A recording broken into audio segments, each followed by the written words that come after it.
My wife embodies the essence of a remarkable woman, someone whose presence captivates the world around her. Her ability to create something extraordinary out of nothing is nothing short of magical, whether it's a delightful salad, a scandalous moment that grabs attention, or a stylish hat that turns heads. Had she lived in the time of Coco Chanel, even the great fashion icon herself would have been enchanted by my wife's allure and talent. With her unique combination of intelligence and beauty, she effortlessly shines in any social setting. Wherever she goes, men are drawn to her charm, whether they are friends, colleagues, or even the partners of her acquaintances. In any gathering, she knows how to balance graceful flirtation and playful openness, effortlessly navigating the fine line between the two. Her intelligence and finesse enable her to skillfully employ her talents, consistently achieving her goals with a grace that leaves everyone in awe. While some might feel envious in my position, I take immense pride in having such an extraordinary woman by my side. Her name is Elena, as rare and exceptional as the qualities she possesses. Elena is the epitome of authenticity and brilliance. When we first met, she was a specialist in an insurance company, where over 6 years she demonstrated an impeccable work ethic and played a key role in expanding the company's interregional network. Recognizing her extraordinary abilities, she was promoted to head of the regional sales department. I affectionately call her business because she excels at everything she does. Our home is always impeccably organized, our relationship harmonious, and her professional endeavors thrive in every sense.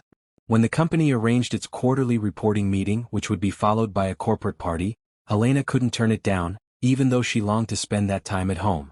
She understood her responsibility as head of the sales network, as her role in the official program was crucial to the success of the event. The gathering was designed to include everyone in the company's hierarchy, from the owner to the CEO, staff agents, and even remote participants.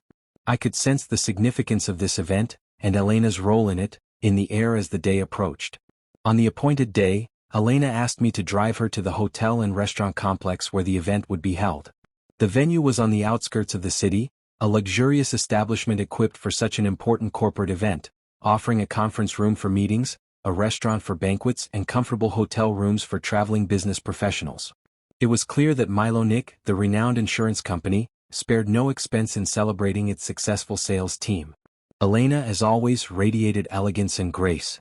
Her ash-colored hair was styled in a luxurious updo that accentuated her features, while her sleek black dress fit her perfectly, highlighting her curves and exuding a captivating balance of sophistication and sensuality. Delicate stockings, adorned with wide lace trim, and fashionable stiletto heels completed her look. A subtle makeup application and the faintest trace of her beloved Dior fragrance finished off the image of sheer enchantment. I accompanied her to the venue, where the complex was adorned with corporate-themed decorations. Inside, balloons filled the air, brochures were scattered across the courtyard, and soft background music set a tranquil ambience as discreet waiters offered appetizers. Elena gave me a customary peck on the nose, reassuring me that I should head home since the event would conclude by midnight. She assured me she would arrange her own transportation when the time came. But midnight passed and my enchanting wife did not return. Hours passed, and her phone notifications indicated that the festivities were still in full swing. I was filled with a mix of concern and confusion, but eventually, I decided not to wait up any longer, thinking she must simply be tired and would want to rest. With that thought, I succumbed to sleep, unaware of the storm that was quietly brewing. The following morning, I awoke to the sound of a few minutes before 4 a.m. The early gray hues of a summer dawn filled the room as my drowsy wife tugged at the sheets, disturbing my slumber. Instinctively, I reached out to cover her, but what met my eyes was a sight that defied not only corporate ethics and familial values but also the fundamental principles of decency itself. There she lay beside me, her purse, cell phone, and stiletto shoes scattered across the floor.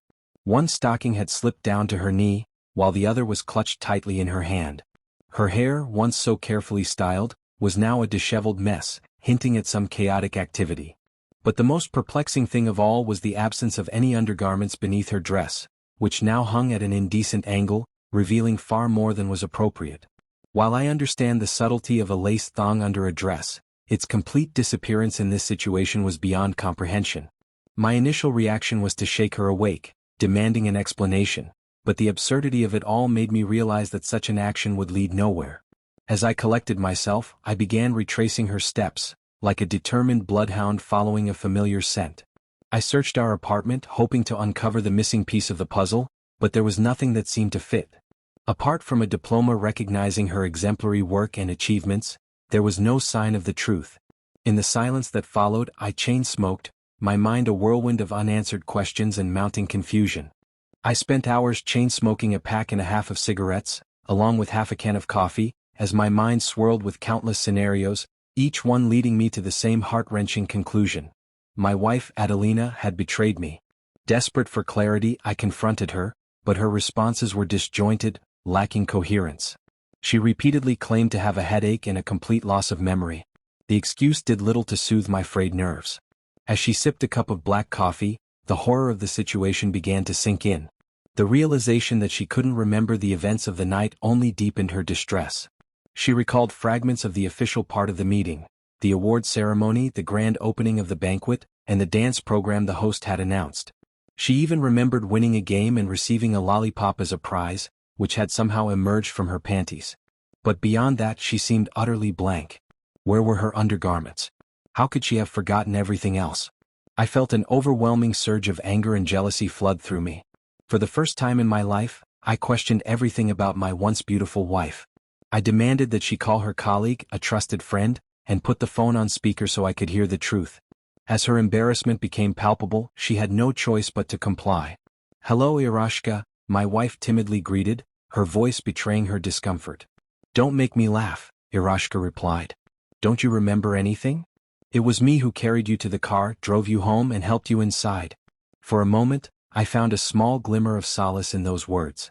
According to Irashka, Adelina had been anxious during the first part of the evening, worrying about the presentations of her subordinates. She was deeply moved when she received an award herself but barely ate, sipping only champagne. However, when the official event shifted into the unofficial part, that's when everything changed.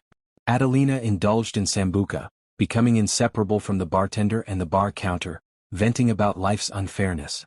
She even mentioned a stray dog she had encountered in the office parking lot, one she had affectionately named Boss and frequently fed. She was so passionate about the dog's plight that she organized an auction of her personal wardrobe to fund a shelter for the animal. The crowd erupted in excitement as she danced and threw one of her sought-after accessories into the audience, with bids flying in all directions. Her friend helped retrieve the item, and they later transported it back to their home.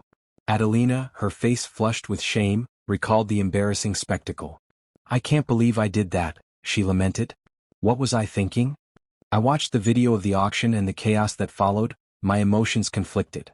While part of me wanted to feel anger and betrayal, another part was oddly amused and impressed by her passion. She had fought for a cause, perhaps in a way that was unorthodox, but nonetheless she had a purpose. Her monologue continued, filled with self-doubt.